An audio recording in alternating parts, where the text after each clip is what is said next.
A lot of people imagine a process where there is just weeks of work, hours spent collecting documents, super complicated and stressful process.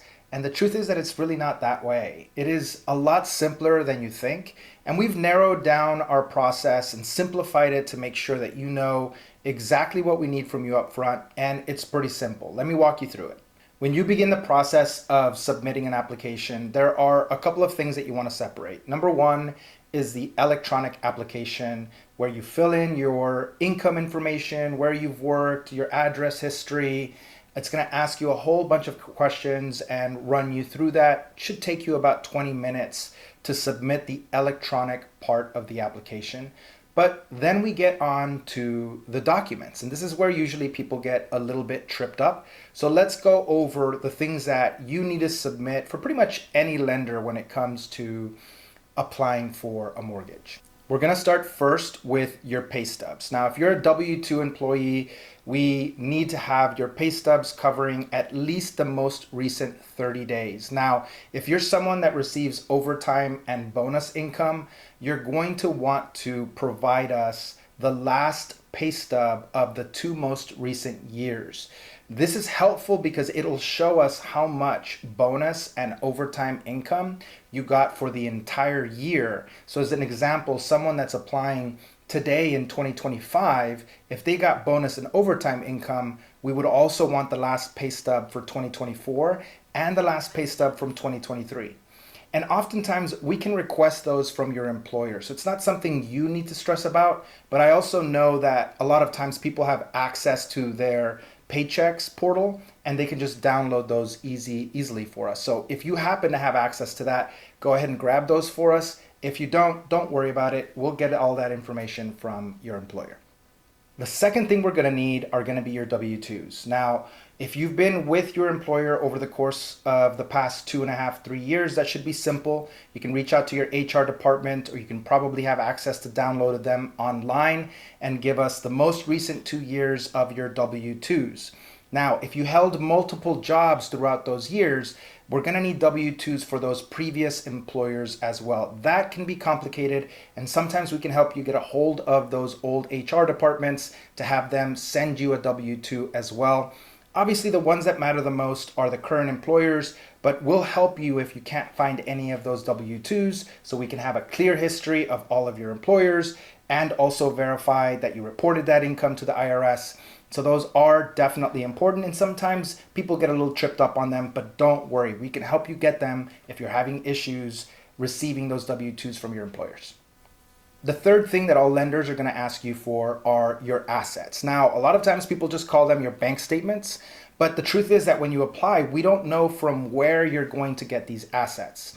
You might be getting them from a 401k, you might be getting them from stocks, from Bitcoin, from, your partner's bank account. It may be a whole bunch of different things, which is why the electronic application is so important, because there you're going to tell us and you're going to type in where you're planning to get these assets from.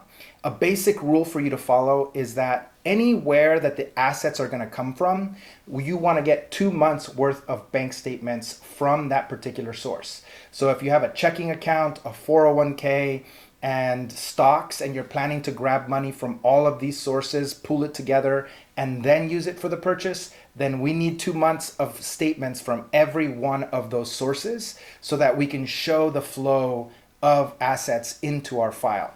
This is really important because you have to understand that the guidelines that we have to follow as lenders are based on federal guidelines from Fannie and Freddie Mac. There is really no way around this, and they obviously want to know where the source of funds is coming from to purchase these mortgages. It's a really important part of the process. If you have questions or if you have difficulty grabbing these statements, just let us know, talk us through what your plans are, and we can help tell you exactly where to get the information that we need to put in your file. And the last thing, and usually the easiest, is a copy of your driver's license. We need that front and back. If your driver's license is expired, you can upload a passport in place of that driver's license. We just want to make sure all of the documents are updated and not expired, because that part is very, very important. And that's it, guys. That's all it took for you to submit your mortgage application, is to collect all of these documents. Remember, if you have any issues putting any of this stuff together, just let us know. We can help and guide you collect all of these things so we can get the application completed as quickly as possible. Now, once we receive the application, a good lender is going to scrub through the file and make sure that we have everything we need. In some cases, we're going to need additional items depending on the client's situation. A perfect example is for those people that are self-employed. Self-employed borrowers are also going to have to upload their tax returns and potentially their business tax returns, because they work in a completely, totally different way, and we have to, create income calculations for those borrowers. We also have clients that sometimes are receiving child support, so we'll need a divorce decree for that. And we have some borrowers that are also already homeowners, so we need to get the most recent mortgage statement, we need to get the homeowner's insurance, we need to get an HOA statement to make sure whether or not that house has an HOA.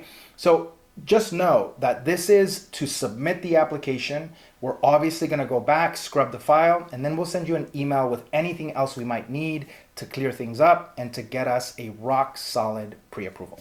So as you can tell, it's really not that big of a deal to get your application submitted.